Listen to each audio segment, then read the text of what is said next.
ترقیات سے مالا مال فرمائے۔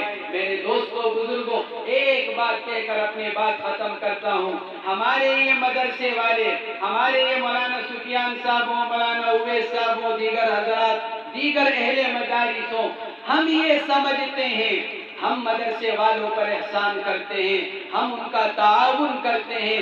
میرے دوستوں بزرگوں، میں کہا کرتا ہوں، میں خود مدرسے والا ہوں، میں اولاد والا ہوں، میں یہ کہا کرتا ہوں ہمارا مدرسے والوں پر احسان نہیں ہے، مدرسے والوں کا مجھ پر احسان ہے۔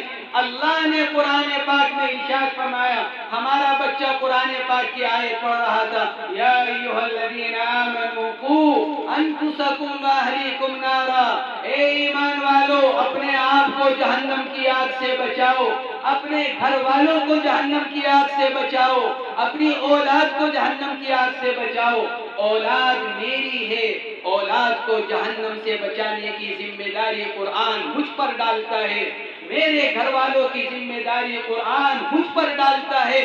میری ذمہ داری ہے میں اپنی اولاد کو دین دوں، میری ذمہ داری ہے میں اپنی اولاد کو قرآن دوں، میری ذمہ داری ہے میں اپنی اولاد کو جہنم کے عذاب سے بچاؤں۔ یہ مدرسے والوں کا ہم پر احسان ہے۔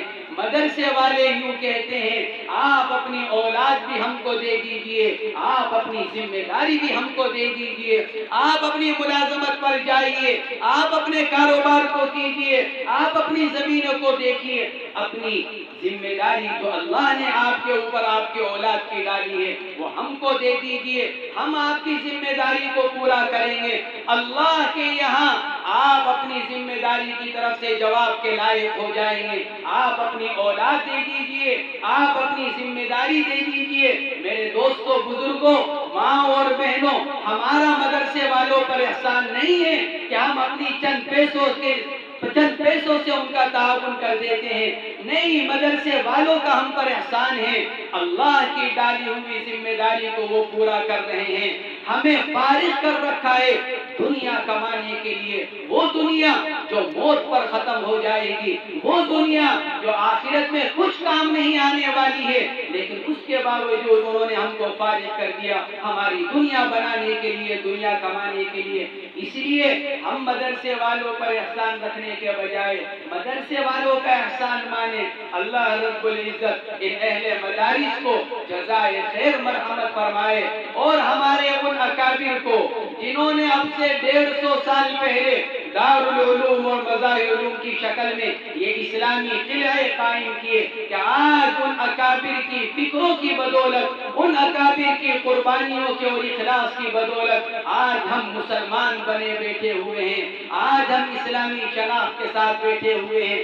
ہم بھی اپنی آنے والی اولاد کی فکر کریں، جس طرح ہمارے اکابر نے 150 سال پہلے ہمارے بارے میں سوچا، ہم 20-25 سال کے بعد اپنی آنے والی اولاد کے بارے میں سوچیں، ان کا ایمان کیسے محفوظ رہے گا، ان کے عقائد کیسے صحیح رہیں گے، کیسے وہ اس لائق رہیں گے کہ دنیا سے میرے جانے کے بعد چند آیتیں پڑھ کر، چند سورتیں پڑھ کر میرے لیے دعائیں مغفرت کر سکے۔ اللہ رب العزت ہم سب کو اس کی توفیق مرحمت فرمائے، ہمارے اس مدرسے کی حفاظت فرمائے، دن دوگنی رات چوگنی ترقیات سے مالا مال فرمائے، اور ہم سب کو قرآن پاک کے ساتھ تعلق کو مضبوط کرنے کی، فکر کرنے کی توفیق عطا فرمائے۔ وآخر دعوانا الحمدللہ رب العالمین۔